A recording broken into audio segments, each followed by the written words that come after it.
First, let me give you the laws of exponents.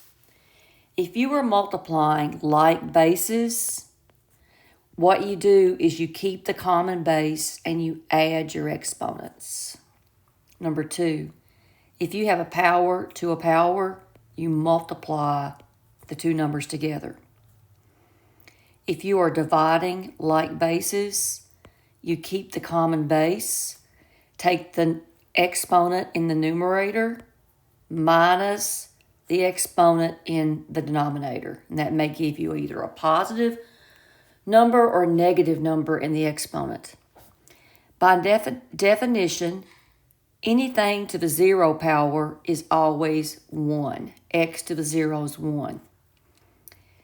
And then we do not want to leave answers with negative exponents. This is defined to be 1 over x to the n. This x to the negative n is in the numerator because you could write it over 1 to create a fraction. If you move a factor to the opposite place it's in, meaning if it's in the numerator and you move it to the denominator, it changes the sign of the exponent. Let's look at some examples. Number 1, we're multiplying like bases. You add your exponents. 2 plus 3 is 5. I'm going to do the odds. You can do the evens on your own, and I will send out completed guided notes, and you can check your work. Number 3, these are powers to power, so we're going to multiply. This is 2 to the 3 times 2 is 6. X to the 5 times 2 is 10. Y to the 6. I multiplied. Let's calculate 2 to the 6. 2 times 2 is 4. 4 times 2 is 8. 8 times 2 is 16. 16 times 2 is 32. 32 times 2 is 64. Remember, do not use a calculator while you're preparing to take the exam.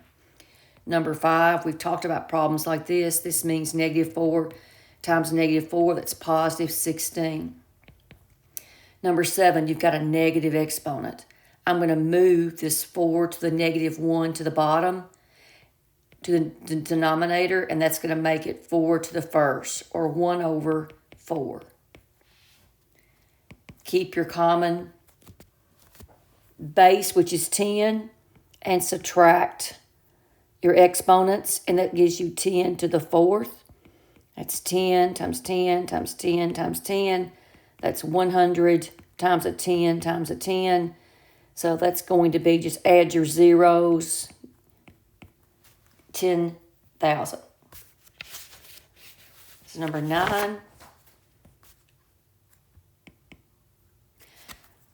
Number 11, anything to the 0 power is 1, but the only thing being raised to the 0 power is 5. So 5 to the 0 is 1, and then you're going to multiply it by that negative 1.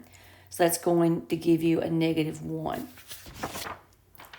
And then the 13th one, let's get rid of this 3 first by multiplying. That's y to the 6, z to the 6, and bring down the second factor. Now you're multiplying like bases, add your exponents. Y to the 6 plus 15 will give you y to the 21, z to the 19th.